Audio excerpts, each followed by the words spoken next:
friends, you're on the Military Summary channel, and this video we're going to discuss the most important events that took place during the previous 12 hours. We have a lot of very interesting updates, so let's start. And first we're going to talk about the United States of America, where the 47th President of the United States of America, Donald Trump, probably made his most important statement since the beginning of his current presidency. He stated that Ukraine needs patriots very badly. They'd like to have Tomahawks, we'll see. I might have to speak to Russia about that. Tomahawks are a new step of aggression. If this war is not going to get settled, I'm going to send them Tomahawks. It's an incredible, very offensive weapon. So this is exactly what we were talking yesterday. Zelensky needs Tomahawk missiles, and he needs to convince the parliament of Ukraine and the population of Ukraine that there is a need to prolong the mobilization and the martial law for another time, for another 90 days. And the only way to do this is to get Tomahawk missiles, to show these Tomahawk missiles to Ukrainian population, and to begin attacking deep inside of the territory of the Russian Federation. Probably this can convince the parliament and the population of Ukraine to prolong mobilization for another time. Ukraine will use Tomahawk missiles exclusively against Russian military targets if it receives these weapons. Even with all the pain from the loss of families, children, and military personnel, our people have never struck their civilians. This is a big difference between Ukraine and Russia. That was stated by Zelensky regarding Tomahawk missiles and what he is going to do with them. Russia is afraid. Zelensky admitted he again begged Trump for Tomahawks and Patriots. I just spoke with President Trump, and this is the second time in recent days we are working closely with America to strengthen our air defense and all our defense capabilities, primarily Patriot systems, other systems, as well as to engage our active operations in our range. We see and hear that Russia is afraid that the Americans might give us Tomahawks. This is a signal that this kind of pressure can work for the sake of peace. So this is the statement that was made by Zelensky. But I would like to remind you a very important thing, that Russia believes that if Tomahawk missiles are being launched in the direction of the Russian Federation, these Tomahawk missiles would be launched by American officers. Ukrainian officers and Ukrainian soldiers don't have skills to use Tomahawk missiles. The Kremlin has once again warned of serious consequences if Trump decides to supply Kyiv with Tomahawk cruise missiles. Another important question is the price. What is the price that Zelensky paid for Tomahawk missiles? Because if the United States of America sends Tomahawk missiles, and if Ukraine is going to use these missiles to attack deep inside of the territory of the Russian Federation, this thing means just one. Both the Americans and Ukrainians are going all in. Because from this very moment they understand that there's going to be no step back, no step to go back and to restore everything, to restore relations with the Russian Federation. And this means that Ukraine and the United States of America will fight till win. And the question is, what is the price that Zelensky is going to pay for this? Because, and obviously this price is going to be very big, and we are not talking about rare minerals or rare resources. And the answer was also provided during the previous 24 hours by different independent resources. The armed forces of Ukraine will soon lower mobilization age by 1 year and mobilize 23 years old. By 2026, the mobilization age will be lowered to 23. There aren't enough people, but the line of combat engagement must be held. Infantry is essential. So as you can see, by the 2026, the Ukrainians are going to reduce the mobilization age by 1 year, and this is a very important step. But this is not enough. And this is not the price Zelensky is paying. The biggest price Zelensky is going to pay, it is already necessary to mobilize 16 and 18 years old and prepare them for war. It takes 5 years to properly train an assault soldier.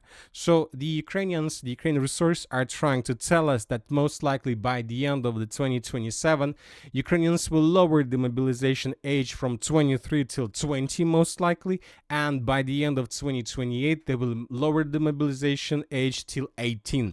And this is the price that Zelensky is paying for this all-in game. Now let's move further and let's discuss the situation on the ground. And first let's talk about the Zaporozhye direction, where Russians continue their offensive operation.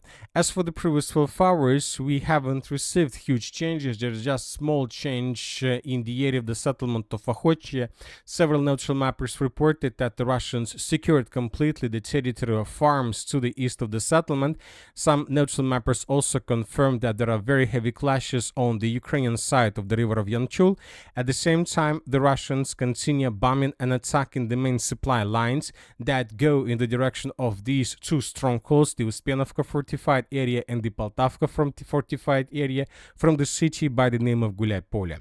In this video, we can see attacks that were carried out by Russia on positions and lines of the armed forces of Ukraine.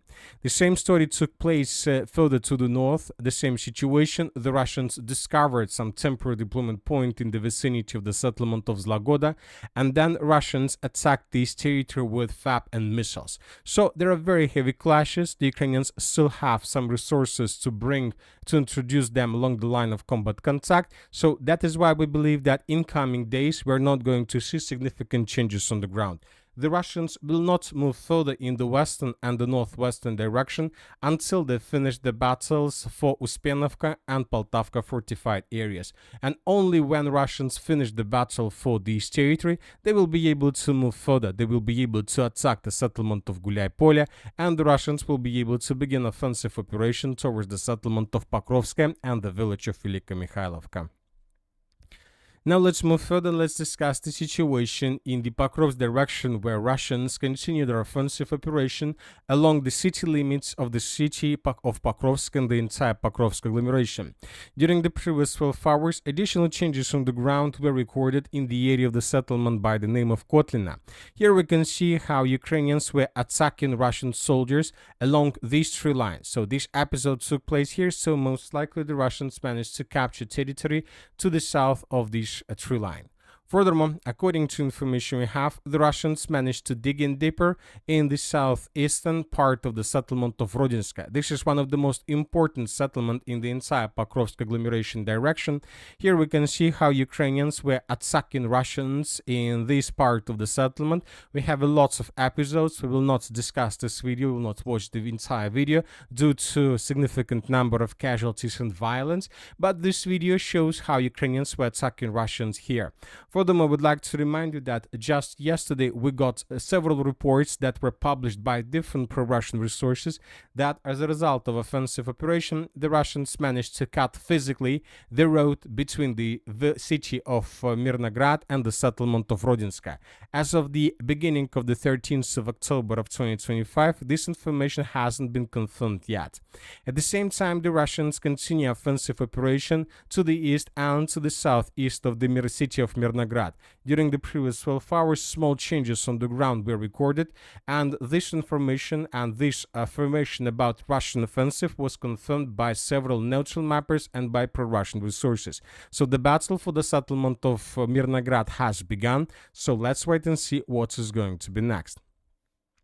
At the same time, pro-Ukraine resources and pro-Ukraine mappers published some changes on the ground. And according to their information, during the previous 24-48 hours, the Ukrainians carried out another wave of counter-offensive operation. And as a result of this counter-offensive operation, the Ukrainians managed to improve their position significantly. As of now, we are not adjusting the map. We are analyzing this information because, according to several military experts, this report that was published by pro-Ukraine resources is tasked to stabilize the situation, at least in the media sphere. Because, during the previous days, we were receiving just updates that the Russians were attacking in this area, that the Russians secured the settlement of Volne, Russians secured the settlement of Zapovedne, and we had videos that could confirm this information. And now pro-Ukrainians resources made completely opposite adjustments on their maps, so that is why it's very difficult to understand who to believe. So we will wait for more updates, and if we receive additional updates about this Ukraine counteroffensive, then we will adjust the map. As for the city of Konstantinovka, during the previous 24 hours, the Russians destroyed several temporary deployment points of the armed forces of Ukraine in the southwestern part of the city. The Russians attacked these positions with FABs. At the same time, the Ukrainians continue improving their logistics by using protection nets. They create them across Ukraine, and currently we can see already hundreds of kilometers of these roads covered completely with protective nets. So while the Russians are attacking, the Ukrainians are trying to build new defensive lines. As for the city and Siversk-Liman direction, during the previous 24 hours, very heavy clashes were recorded across this direction. But as you can see, another day without changes. We are talking about, of course, confirmed changes. We're not talking about different changes that were provided by different resources. When talking about different resources, according to the information they provided during the previous 24 hours, the Russians improved their positions to the west of the settlement of Zarechny, and currently the Russians are fighting for this small forest. Furthermore, the Russians secured another part of the settlement of Yampol. We are talking about a central part. And currently, according to information we have, the Russians control up to 50% of the settlement of Yampol.